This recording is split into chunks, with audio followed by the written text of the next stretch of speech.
দেশের প্রতিটি সংসদীয় আসনে বিএনপির একাধিক যোগ্য এবং জনপ্রিয় প্রার্থী থাকা সত্ত্বেও প্রতিটি মানুষকে নিশ্চয়ই মনোনয়ন দেওয়া সম্ভব নয়। ভিন্ন রাজনৈতিক দলের যারা ফ্যাসিবাদ বিরোধী আন্দোলনে আমাদের সঙ্গে রাজপথের সঙ্গী ছিলেন, এমন প্রার্থীকেও বিএনপি সমর্থন দেওয়ার সিদ্ধান্ত নিয়েছে। এই বাস্তবতার কারণে হয়তো কিছু সংসদীয় আসনে বিএনপি দলীয় প্রার্থী মনোনয়ন বঞ্চিত হবেন।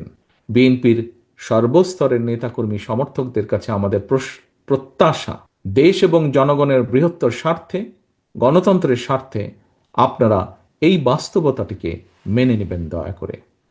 দলের সিদ্ধান্তকেই চূড়ান্ত হিসাবে গণ্য করবেন।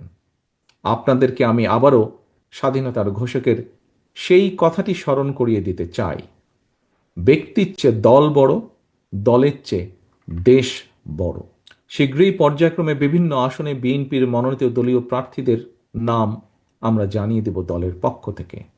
দল যাকে যে আসনে নমিনেশন দেবে বা দেয়, অনুগ্রহপূর্বক তাকে বিজয়ী করে আনার জন্য ঐক্যবদ্ধভাবে প্রত্যেকে বাংলাদেশ জাতীয়তাবাদী শক্তিতে বিশ্বাসী প্রতিটি মানুষ দয়া করে কাজ করবেন।